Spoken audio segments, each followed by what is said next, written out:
From complexity to simplicity, we have made maths easy. Welcome to Philemathics series.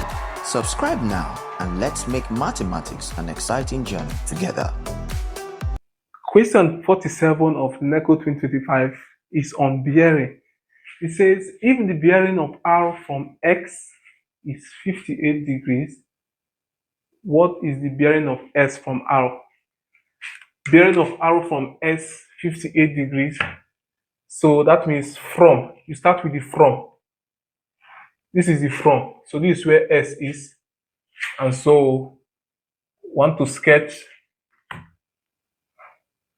arrow. So arrow from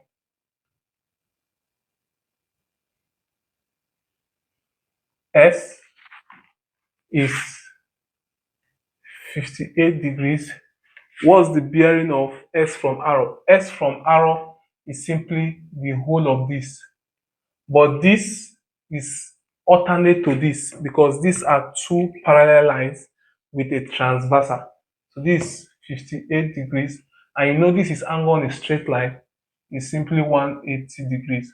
So 180 plus 58 is the angle we are looking for, which is 238 degrees. So this is the bearing of S from arrow, and that's D.